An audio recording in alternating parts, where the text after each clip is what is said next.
I'm about to do the two most dangerous things you can do on the internet. One, I'm going to say bad things about Star Wars, and then two, I'm going to say good things about Star Wars, so everyone's equally upset. Here we go. Star Wars, the epic space opera about how one family seemingly controlled the entire galaxy, how you can defeat the big bad guy and then have them somehow return, and how just smashing a ship into another ship at light speed was apparently always an option, but nobody thought to do it. Star Wars is without a doubt a cultural institution, but it's not too controversial to say it's been going downhill for some years. The TV shows haven't been great, the great sounding games got cancelled, and the games we did get didn't really fill us with feelings of pride and accomplishment. But what if we go back? Before Baby Yoda, before Darth Jar Jar, before midichlorians, 3,500 years before the events of the films, to the Old Republic. In this video, I'm going to smuggle my way out of the rebellion and then go undercover as an agent of the Empire. Ladies and gentlemen, welcome. I'm Josh Drive Hayes, and this is Worst MMO Ever, a show where I play every MMO I can find in an attempt to find the worst. Drop a like on the video or sub to the channel for more MMO stuff. Ring the bell for all the future notifications. As usual, a massive thank you to all the supporters on Patreon and Twitch who keep the channel alive. More information on how you can support at the end.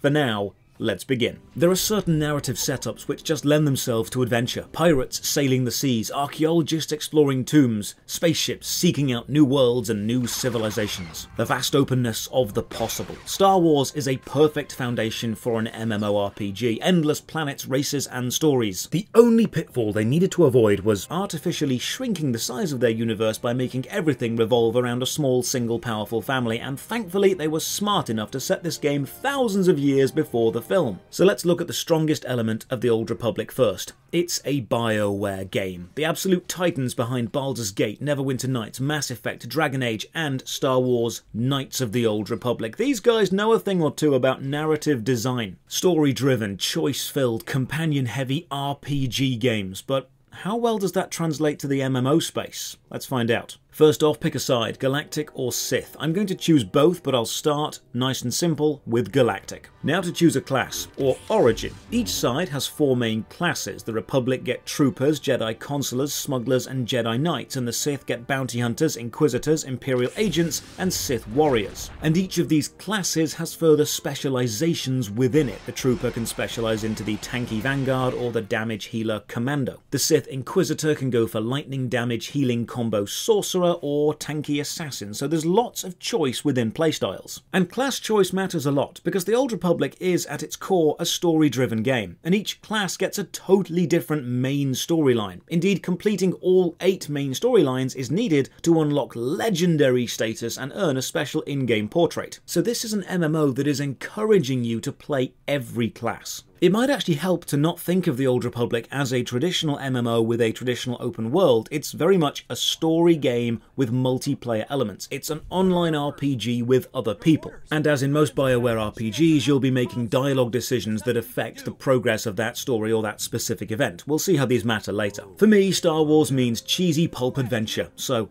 on the Republic side, I'm going with the Smuggler and giving myself a cracking mustache. Now on to the text crawl. I must say they have nailed the look and sound of Star Wars. The music throughout is absolutely stellar. The intro movie plays, we land on a planet, people start talking, and it's fully voiced. In fact, the voice cast for the Old Republic is pretty damn respectable. A quick glance on IMDb shows that you've got Nolan North as the Jedi Consular, Nolan North as Overseer Marken, Nolan North as Commander Hun, Nolan North as Lord Mador Rist, Nolan North as Sergeant Blythe, Nolan North as the Shuttle Navigation Computer, and Nolan North as Zentil. And then you've got Solid Snake voicing the Jedi Knight. My main issue with cutscenes is subtitles aren't on by default, and as someone who plays on relatively low volume, I'd appreciate if they were. In most conversations you'll have choices, usually 3 options, and while you'll always push the main story forward no matter what you choose, your choices can raise or lower your approval rating with the good side, the bad side, or with your active companion. They can approve or disapprove of what you do. Honestly, I just choose whatever seemed funny. Being a Bioware game, however, the choices don't always relate to the line you'll say. You could click the "I somewhat disagree" option to discover this actually means you'll reply with, "I'm going to kill your entire family and then make you watch." So we're a smuggler, there's some valuable stuff in our ship, and some guy called Skarvik needs us to do something. Unfortunately, we can't leave the planet due to the local separatists taking over some anti-air guns. So we need to clear them out before it's safe to take off. I like this, it's a decent personal motivation to go and do a quest. And now the game and the issues begin.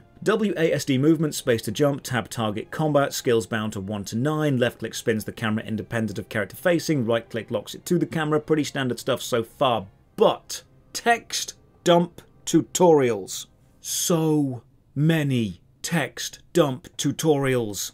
Everything, every system, not explained in game, not experienced through a designed encounter, not introduced slowly and played through before being enhanced by the next system. Every single system in the Old Republic, and there are so many systems, is explained entirely through giant text dump tutorials. I think it's fair to say that Star Wars The Old Republic is an absolutely excellent game with a terrible onboarding process. Playing it as a new player is like learning to drive a spaceship by being given the spaceship and then handed the owner's manual, but you've never driven a spaceship before. It truly feels like they've made an excellent MMORPG for people who already know exactly how an MMORPG works, and then at the last minute remembered, maybe some of our players will be brand new to MMOs. Should we design an intro section, or an in-game tutorial, which introduces and then tests their understanding of the core gameplay or class systems? And the answer was no, just give them a massive manual and let them memorize it. The tutorials aren't integrated into the flow of gameplay, and this is one of the weakest aspects of the opening section. You will discover that your character can do 10, 20 or 30 things, but they'll all be told to you. You won't actually need to do 10, 20 or 30 things. I spoke to a couple of players, and one of the most commonly repeated stances was,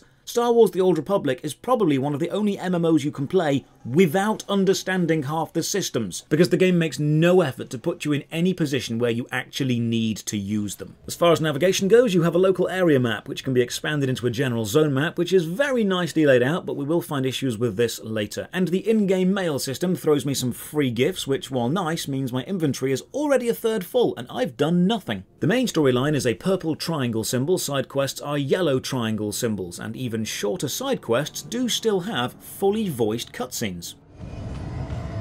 Stand by a tick. HQ, this is forward recon. Do you copy? HQ! Blast. Thought I had him. You look like you know your way around a blaster. Want to be a hero? What's a hero make these days? More than me, citizen. That sounds fair, then listen up. You'll notice there's a relatively inconspicuous question mark symbol to the bottom centre of the screen. That is your tutorial warning. Whenever you are exposed to a new system, you are expected to click that tutorial and read about the system before you rush into it. Or you can just run in and hope for the best. Now, combat isn't terrible. Target an enemy, cycle through your abilities. Your basic ability is essentially the auto attack, but you still need to press it, and if you have energy, you can use your skills. Using skills takes some power, which refills slowly while in combat and quickly after combat. As a smuggler, some of my skills need me to crouch down behind cover and then charge up some blaster shots, and I do appreciate the green ghosts showing me where cover is. You can use medipacks to recover health while in combat, although they aren't great, and while out of combat you have a recovery skill which will play a short, class-specific animation and fully heal you. The smuggler flips a coin into the air and then shoots it out of the air. Think of combat as small, self-contained encounters, and after you've won, you can recover to full before the next encounter. The difficulty is in the encounter itself, not in constant slog battles and long-term health management. Pretty much exactly like the earlier Dragon Age games. Run around, kill some guards, destroy some computers, and then somebody else does the same thing, and oh, right, okay, the interactable objects needed for quests are in a shared overworld, not instanced for each player. Meaning if several hundred people were doing this quest at the same time, there would be quite the queue of people waiting for objects to respawn. Push on and enter a smuggler phase, so let's talk about story-locked areas. Both the central hub areas and the general area on any given planet are multiplayer. You'll see other people walking around, but as you progress your main story, you'll enter story phases, shown by these big green planes that you walk through, buildings, rooms, or even whole sections which need to be presented in a specific way at a specific moment to make sense to your class's story. When you enter a story phase, only one of each individual class can be in the same phase. So if you're a smuggler and you party up with your friend who's a Jedi, you can both enter and progress, but two smugglers can't. Or more accurately, they can, but only the main one gets to progress the story in that specific instance, and you need to repeat it with your friend as the main player to progress for them. Basically, if you want to adventure through the story in real time with a friend, choose different classes. The story phase basically means you can't just take a massive party with you and stomp through the combat encounters. It keeps it relatively balanced and keeps the focus on the role play of your character, not just mechanically beating the encounter. The best part about the story phase is I'm only now realising my character looks like an extra from a porn parody of Top Gun. We have a shootout in a hangar, the music continues to be absolutely goddamn amazing, and then I discover there's area loot, which makes things a lot quicker. Kill many enemies, loot one, it shows you everything. And now a problem. While clearing out the gun turrets, our ship has been stolen, and we're told to speak to Vidu in Ord Mantell to go and get it back. Oh cool, there's also first person mode. But don't use this is bad. Now we get told about taxis, shown on the map by two arrow icons. Taxis link together all major settlements, and if you are required to take a taxi to either a quest or main story destination, it will be highlighted in green or purple. You can't control the taxi, but you do get to admire the environments, which are, for the most part, gorgeous. More problems. Not only has Skavek, the guy we trusted, nicked our ship, turns out there were some valuable blasters on the ship, blasters belonging to a guy called the Butcher. So unless we get them back, we're in big trouble. The story is delivered through a massive narrative dump while everyone stands around and acts glib, but ultimately it boils down to go and shoot some separatists. Here's an annoying issue with the map. On the left-hand side, you'll see a legend of icons, and you can click them to show them, but in a really odd touch, you don't toggle each one on and off individually, you can only have one selected. So I can't see both taxis and shops. I can see one or the other. Toggling one on toggles the others off. Why? If I want to tick every box and make my map look like some open-world Ubisoft monstrosity, I should be able to. Fight through a warehouse with some more shooting. Honestly, it does feel very, very much like playing Dragon Age. The tight movement, the good positionings, enemies having the same charge-up attacks and animations as you. Small damage numbers, meaning it's not overwhelming. Skills actually feel important. Moment-to-moment gameplay is solid. There is a quality foundation here. All I've found to complain about so far is the unfriendly, flaky onboarding process, the excessive tutorial text dumps, and some very minor map mechanics. There's nothing wrong with the gameplay.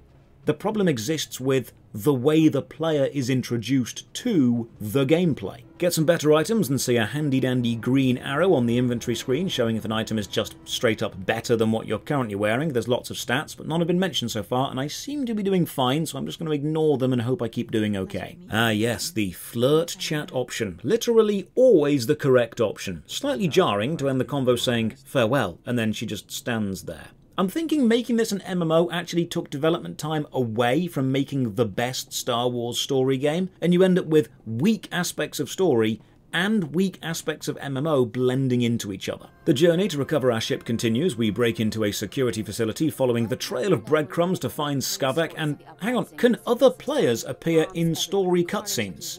Who is this random guy? Combat is starting to get a little bit tougher. Enemies are actually throwing grenades, but it is still mostly just a time sink as I walk from A to B, disable some security stations, and then enjoy the violent camera judder as I walk down some stairs. It's always very impressive when each step is modelled in a game, but having the camera drop or jerk from step to step isn't the best visual journey for the player. Also, I seem to be able to hear an extra blaster shot every time combat is finished. Listen, shooting is done, stuff is dead, and then there's always one extra blaster shot sound effect. On watching this back during editing, I realise it's not just a sound effect, it's a muzzle flash as well. Watch the blaster on my hip.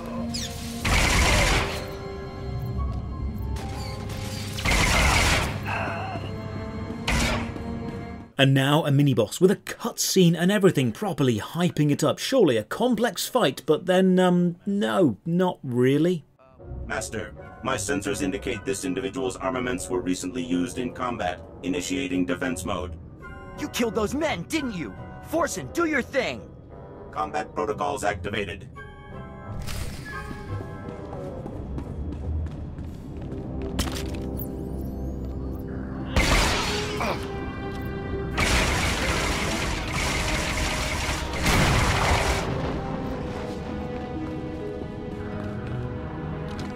Honestly, I expected more from a firefight with a cutscene introduction. Escape the compound and discover my AoE blaster attack is actually really good. Okay, this is my go-to plan for basically everything from now on. Hide behind my little wall and just blast everything. Get back to the smuggler base, find a girl being bullied, so do what any upstanding citizen would do and flirt with her, then kill everyone else, and then go and find her to accept her thanks, and she's gone. The minimap shows she's here. Has she despawned? Okay, this is something we need to address. The Old Republic is a good foundation.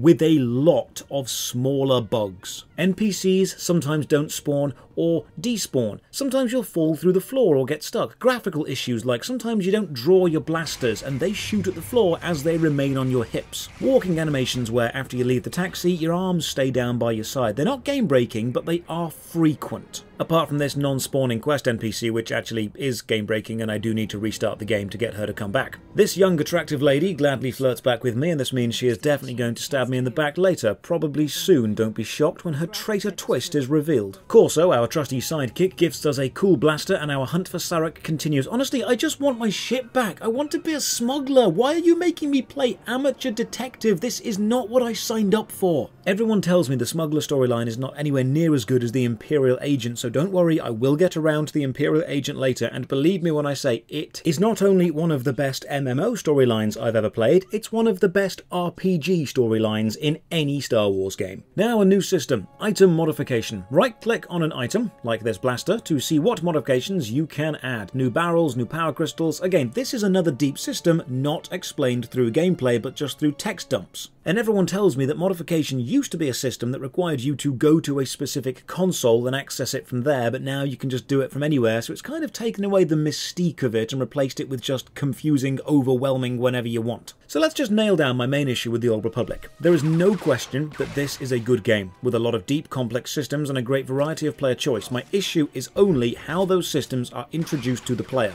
or more correctly, how they are not really introduced to the player. The opening section of a game should introduce a mechanic, such as movement, shooting, interacting with an NPC or a shop or an object, and then give the player a chance to use that, or even require them to use that to progress, thus integrating that mechanic into early game progression. If you have jumping, make me jump up something. If you have cover during combat, make me use it to avoid a powerful attack early on. If you have a modification system, have an enemy be immune to damage until I have put a certain mod into my gun that I have to find by jumping up something and then taking cover. See how you combine these things together. Don't just explain systems to me by having massive blocks of text. Use in-game set pieces to teach me what to do. The Old Republic has so much within it that a new player will either miss because they don't need to do it, or feel overwhelmed by, because when they do try to learn it, the only effective way to really learn it is read a massive block of text. I mean, look, the tutorial window now pops up explaining how to fly my starship and how all the starship stuff works.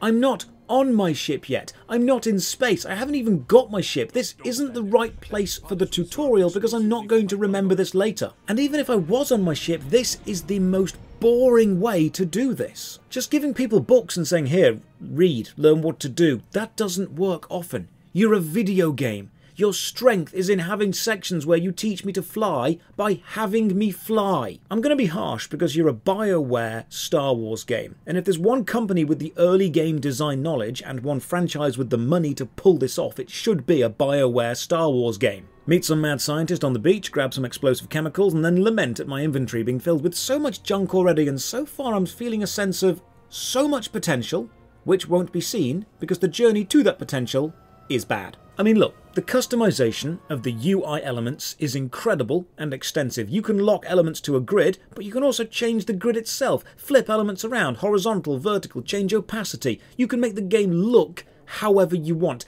This is an exceptional final product with a terrible first impression. Scarvex still has our ship, which means more endless running from A to B. I've given up even fighting enemies at this point because they can't kill me and every quest is a fetch quest. And now another odd issue. When you cursor over a status currently affecting your character, the tooltip relating to the status pops up in the corner, not next to the icon you're hovering over. Why? This is actually quite jarring to have the cursor here, therefore I'm looking at this, and then the text there, so I have to look at that. Just have the tooltip of a thing appear next to the thing when I cursor over it. In combat, Corso is now spraying me with some magical Lynx Africa and healing me, making combat even more trivial. I don't feel in any danger. In quite a cool twist, you can actually right-click on your companion's portrait and set them to either damage dealer, tank, or healer, so you can have pretty much any companion filling any slot in your party. In general, though, I'm loving this. The lack of loading is great, the area is vast and open, vertical negative space is used nicely to give a grand and open feel, although it is a shame the vertical design confined space does seem to be mostly ramps and stairs. So far I've not had any firefights going up a tower or multiple sightlines going up or diagonal to an enemy, like a shootout up some scaffolding. Here's a great touch: you can sell the trash items in your inventory to your companion, and then they'll just take off for 60 seconds to get rid of them, so you've always got a way to get rid of junk. And now another boss fight, which is just really disappointing. Watch, you tell me if you think this is a good fight. You are guilty of crimes against the oppressed people of Ord Mantell. The sentence is death. Memorize our faces well, you criminal filth, for we are your righteous executioners. Do you have any last words, degenerate swine? I love killing morons like you. Let justice be served.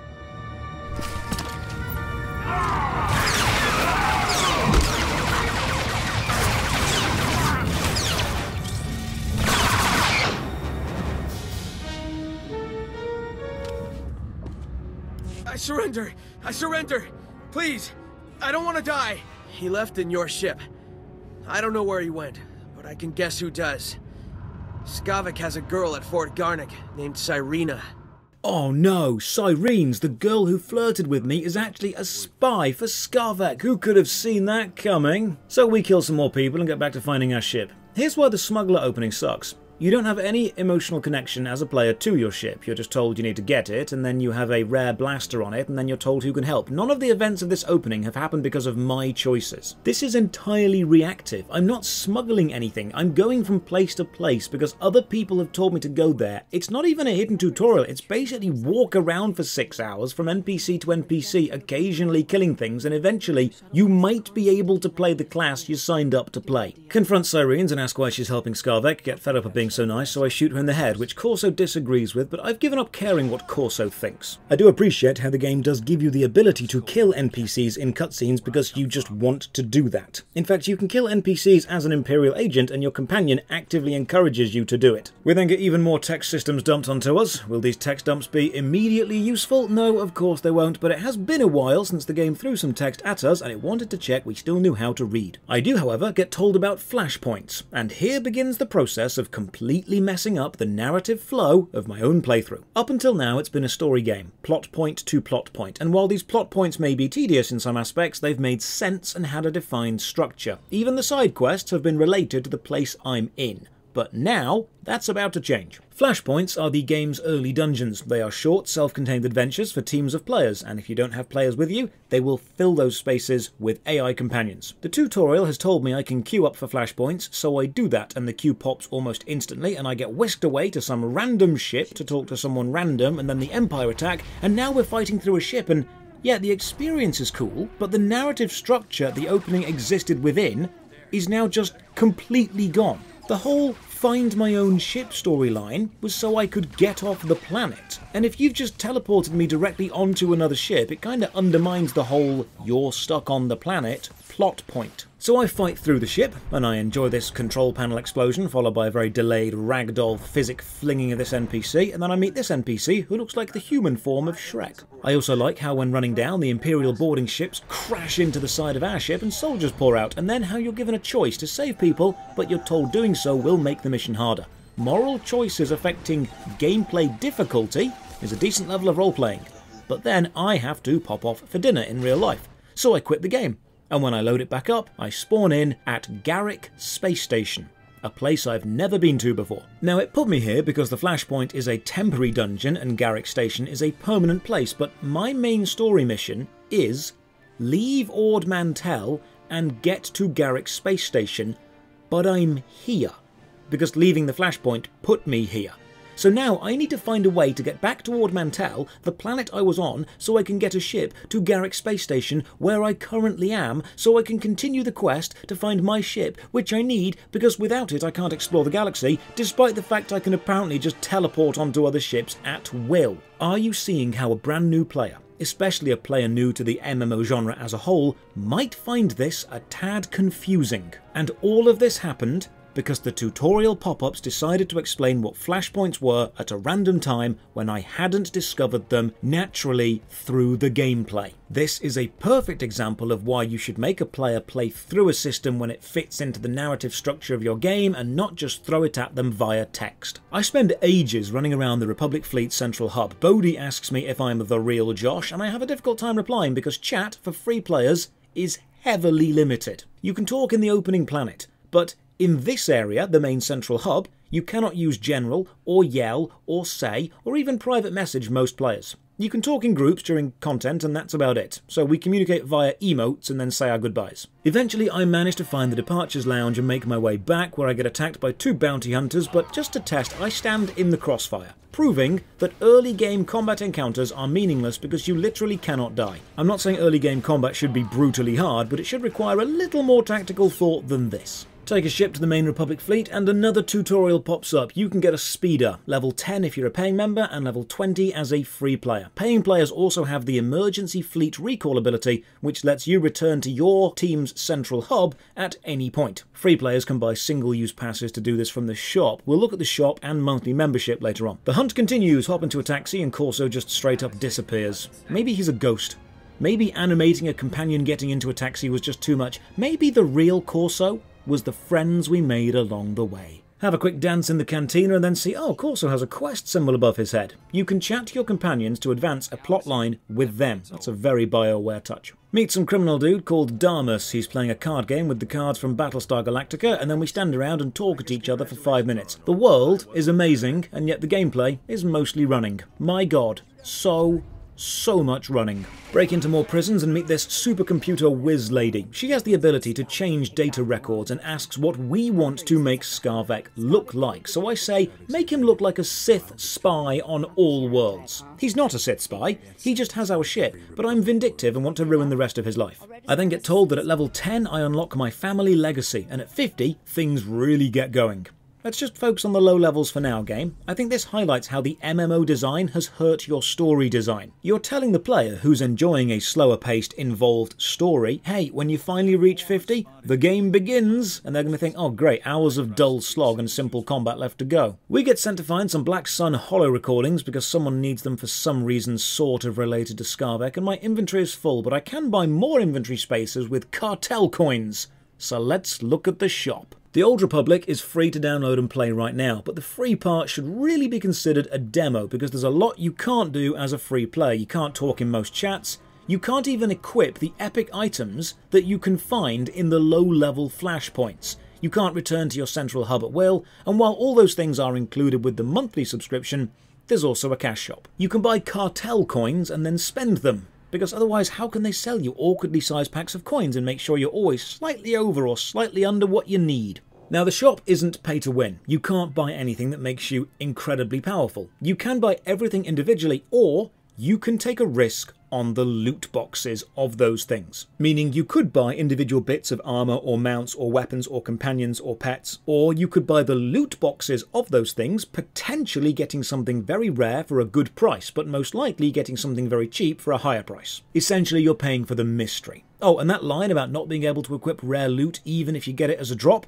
I wasn't joking. I did some flashpoints, got some level 17 armor as a boss drop, and I can't equip it until I either buy membership for a month or spend £6 on the one-time purchase of Artifact Equipment Wearing Skill. The sub itself is $15 a month, with better value for buying longer time periods. It includes some cartel coins and access to the game's 8 expansions, the latest of which released in 2022, so it's definitely not a dead game. In fact, Steam charts shows a daily average of 9,000 players. And that's just Steam, not including the game's own launcher. So to answer the inevitable, is it worth playing the Old Republic in whatever year you're watching this is question, yes, it is. It's a great RPG, it's just not the best MMO. Here's a lovely touch, and in fact a perfect example of how to do a hidden tutorial. You get sent an in-game mail from an NPC. It's relating to the NPC dying and triggering a dead man's switch and sending us some items, but look what you've done. You've introduced the player to the mail system and you've linked it to the plot, and you've shown it can send items. It doesn't feel forced, it feels completely naturally integrated, and it's taught the player how a system works. But then from good design to bad design.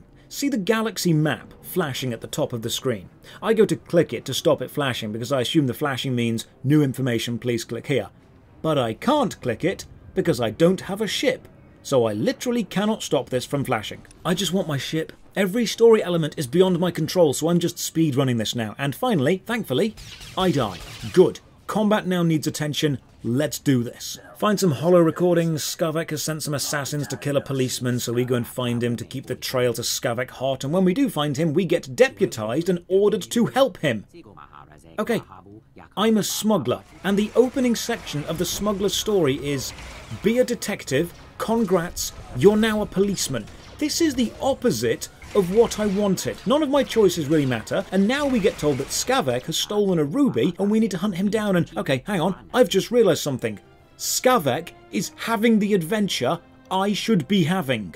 He's stolen someone's ship, stolen a ruby, foiled an assassination attempt, and is now considered a wanted Sith on the run from a psychotic, unstoppable ex-captain. The whole opening has cast us as the wrong person. I literally want to play Skavek right now. So we run back to the club and get attacked by 3 bounty hunters. There's even a cutscene. This fight plays out the same as all the rest do, just stand still and shoot them, and then we meet up with the crime boss dude again. Now this cutscene really annoys me, because he asks, hey, want to play the card game Sabak? So I say yeah, because I love RPGs with card games in them. And then the screen goes black, and then we're told, while we wait for Skavek to make his next move, perhaps we could play a little Sabak? I saw that one coming. Or so, don't be such a spoiled sport. What do you say, Captain? First game's on me. What's the harm in a friendly game of cards? Don't say I didn't warn you, Captain. Get us a round of drinks, won't you, Corso? There's a good man. Let's deal some cards. You win again. That was very impressive. Impressive? The Captain just cleaned your chrono, Darmus. I'd say you've played this game before.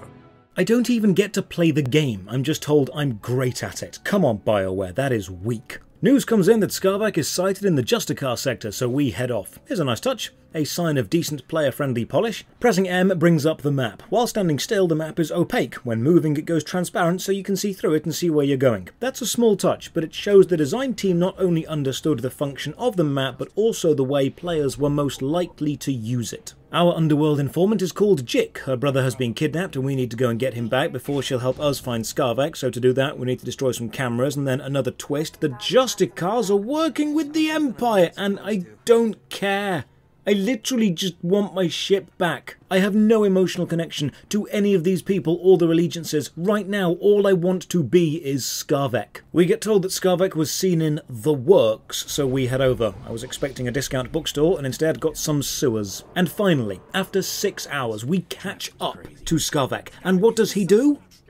He goddamn runs away, and we don't even try to shoot him. We are left with some Imperial guys, the policeman we helped earlier shows up, then there's a shootout and the policeman dies but tells us to check Hangar Bay 87. So we go there, fight some guy called Fabazan, he begs for his life and promises to upgrade our ship if we spare him, so I spare him, and finally, goddamn finally, I get my ship. And with the ship back, we get access to the galaxy map and told about ship-to-ship combat. The galaxy map lists all possible destinations along with fuel costs required to reach them and a recommended level range for that planet. So we can finally start being a smuggler. Slight annoyance, the recommended level range doesn't show up when you cursor over the planet, it only shows up when you click onto the planet specifically. So we take a walk into the cargo bay of our own ship, and it seems the ship now comes with some new crew. This girl was previously working with Skavek but decides she's with us now. The tutorial box asked if I want to try some ship-to-ship PvP combat, so I think, yeah, how hard can it be?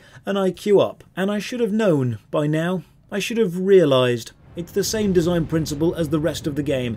Excellent system, terrible introduction. No onboarding, no training, no slow creep of complexity or rising difficulty. Just throw the player in to a PvP dogfight minigame. Teams of players battle for control of 3 points in space, 3 space stations, and you fly around taking the other team out and trading control of the points until one team reaches 1,000 points. And I think this minigame specifically really encapsulates the design philosophy of the Old Republic. It's an excellent 3D dogfight minigame with lots of systems, aiming, dodging, boosting, barrel rolls. This is actually where the fun begins. but it's also explained to the player entirely through 3 pages of text. I win the PvP battle because the rest of my team were good enough to cover for me and vow to never to play it again, so I take my main ship back to the Republic and queue up for some more team-based flashpoints. I want to see how group dungeons feel with other players. And honestly, group dungeons feel amazing. Everyone gets level scaled to the same high level so every member of a party feels useful, and the numbers are still relatively low so it's not a mess of damage labels on the screen. The mechanics are pretty well explained, and I was lucky enough to get some really kind and patient players in my group who talked me through all the encounters,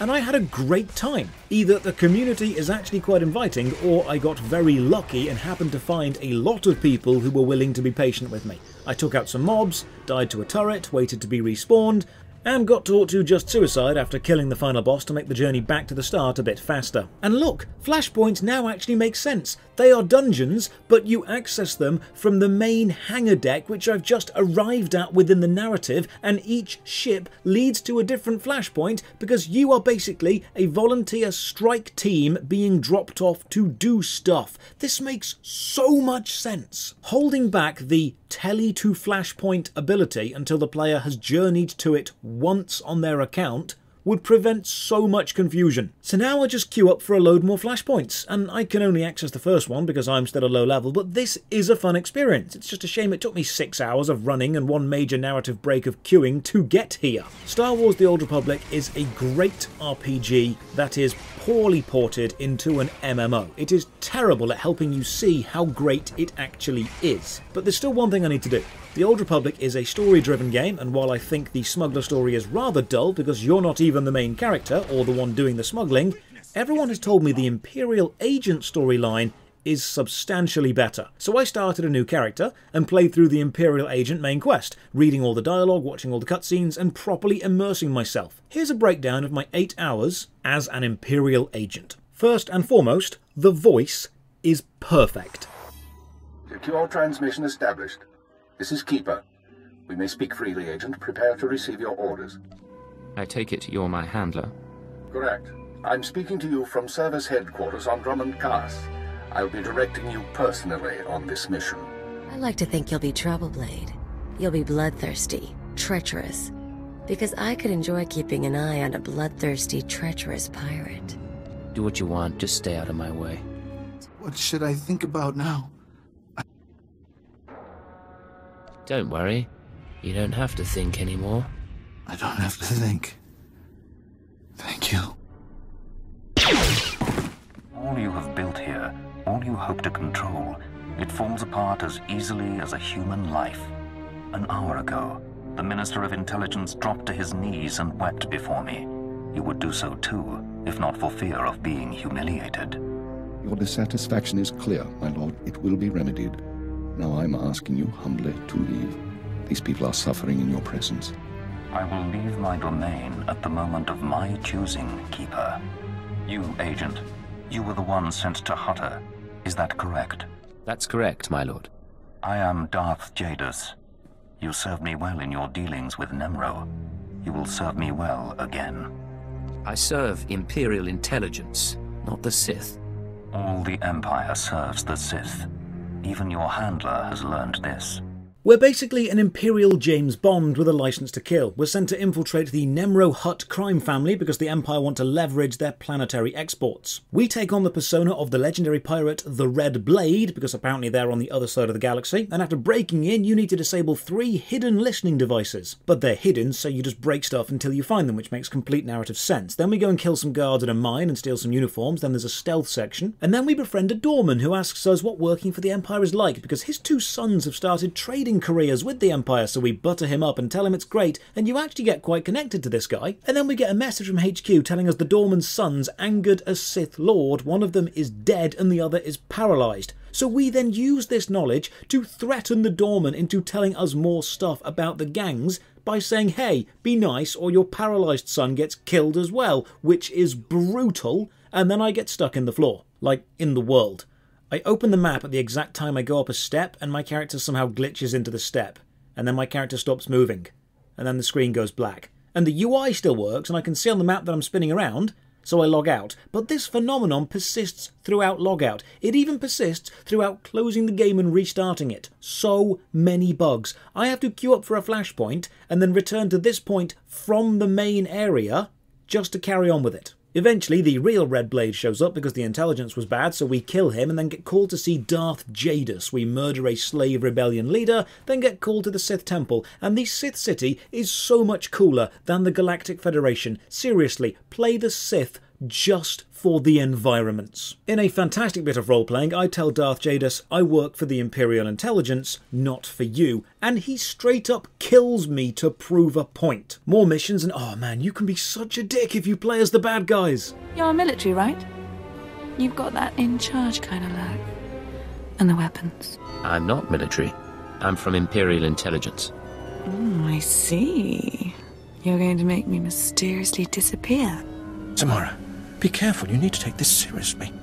Shut up, Oben. I said I'm done with you. So, tell me, how can I serve the Empire? There are anti-government radicals operating on Drummond Cars. Tell me about them. I don't know what you're talking about.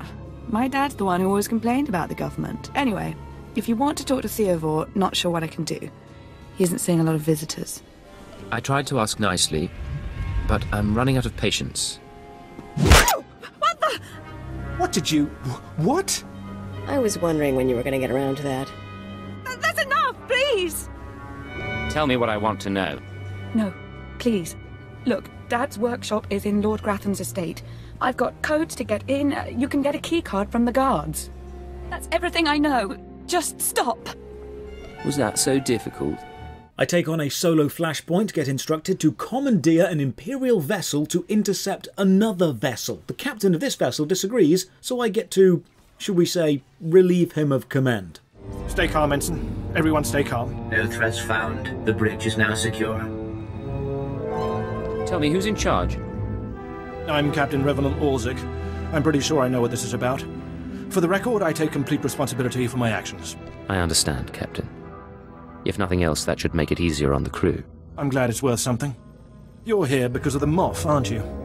You must want the Brental Star's passenger pretty badly. Or maybe he just hates me. The Black Talon would be destroyed chasing a battleship. I've fought in the war before and I'll fight again, but I don't do suicide missions. Suicide was deciding you could ignore your superiors.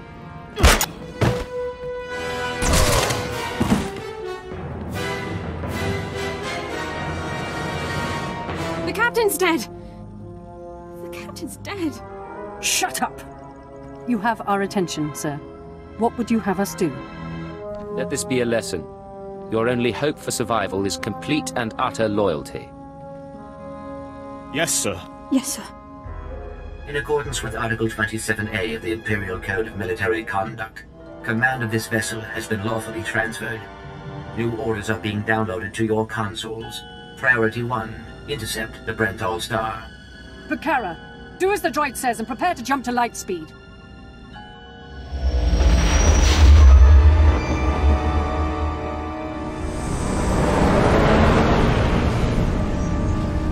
Emerging from hyperspace now. One Thranta-class warship on the scanners. Powering up...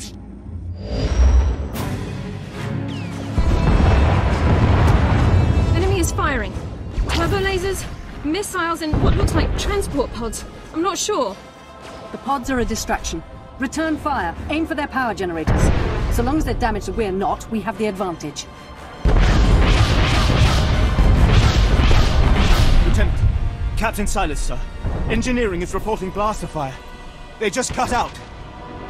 Remind me to report your incompetence when we get to Drummond Cars. Damn it. There must be some sort of boarding action. If they're in engineering, they could destroy this ship. With due respect, I recommend you lend a hand down there. It's trivial enough, I'll handle it. I'll notify security. And don't worry, we won't let those Republic scum get away.